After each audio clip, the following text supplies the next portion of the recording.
Yo, what's up, guys? Teacher Paul here, and today we have a coffee request. Thank you so much for the coffee.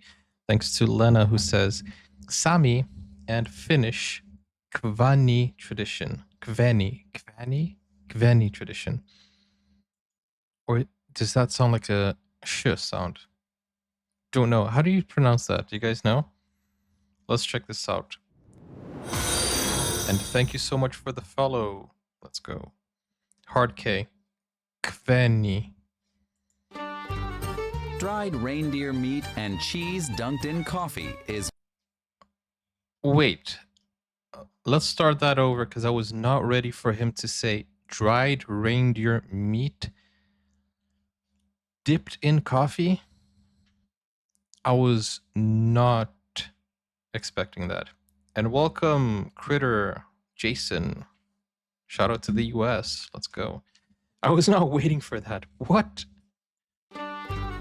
Dried reindeer meat and cheese dunked in coffee is maybe one of Lapland's most peculiar culinary traditions. That's like beef jerky in coffee. So when I smell it, I smell the coffee, of course, but when I taste it, it's a very rich flavor and a little bit creamy from the cheese. And then we have the reindeer meat with the fat. You get a snack too with your coffee. It's a little bit salty and smoke, and the fat is just filled of flavor. Wow. For more...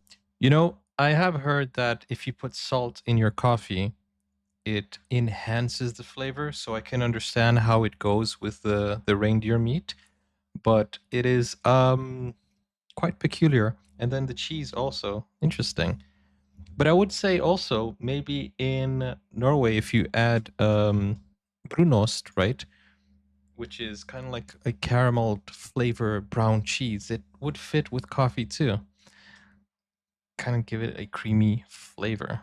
For more than 30 years, Eva Gunare has lived in Jokkmokk, the center of the Sami culture in Sweden.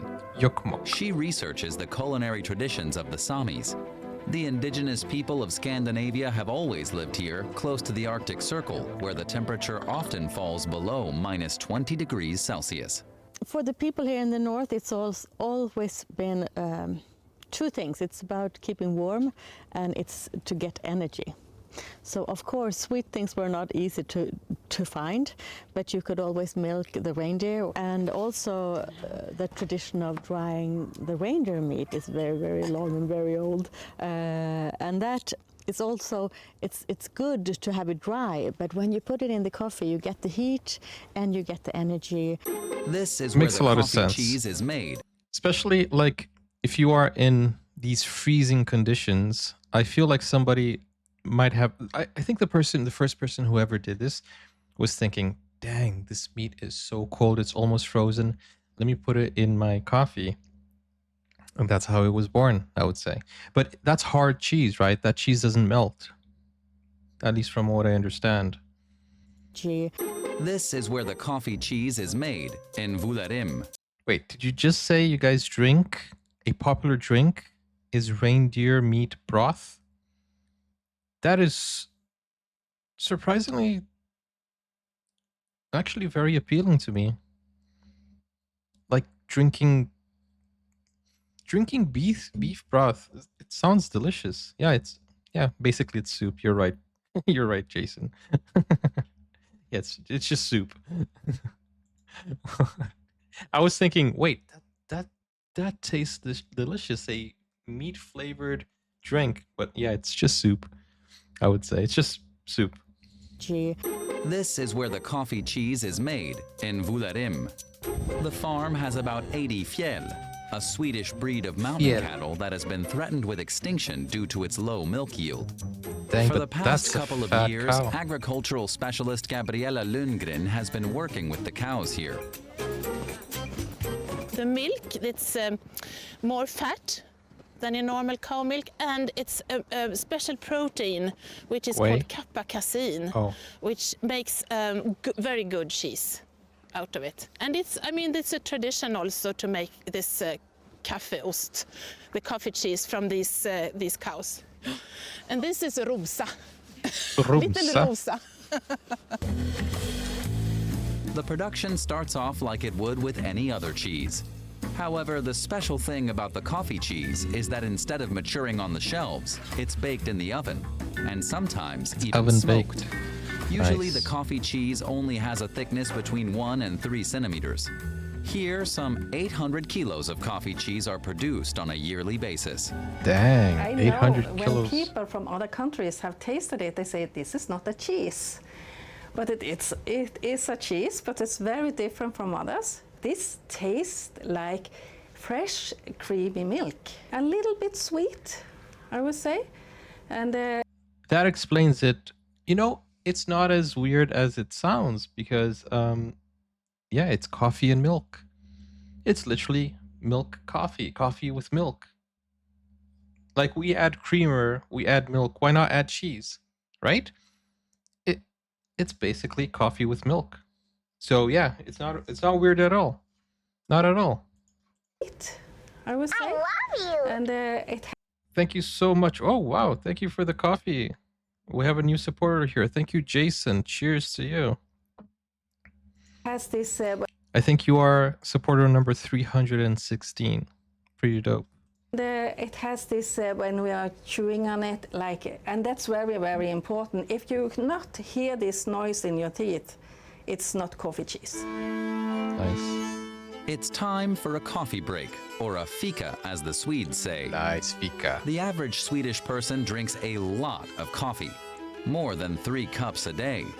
And in the cold of Lapland, coffee is best enjoyed in the crisp air, freshly brewed over an open fire. Thank you, Nami, for the We coffee. have these long winters, long, sometimes cold and dark winters. As soon as the sky is so clear and the sun is shining, we want to be outside.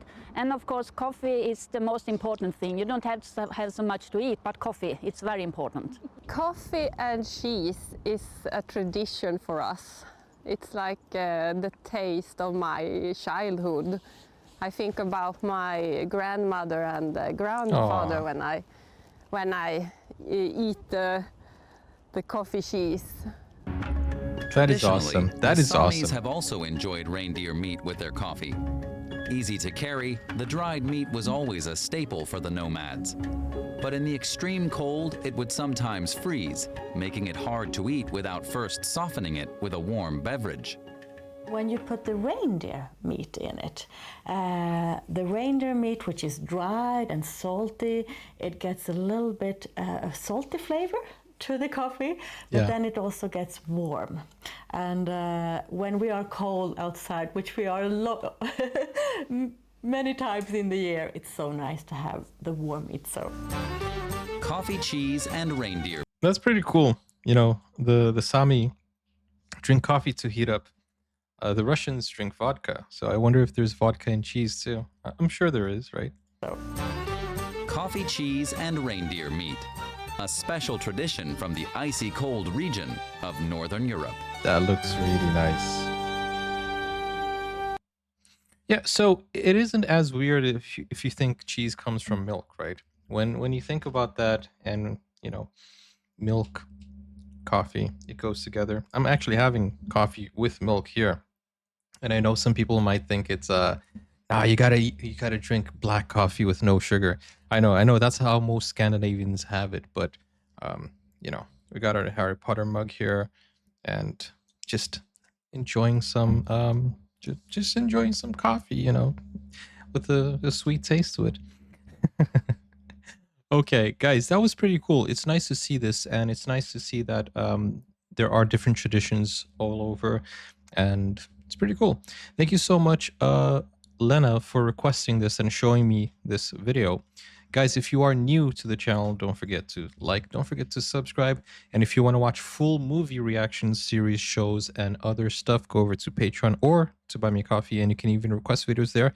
Click over here for more videos, and I'll see you soon. Take care. Bye-bye.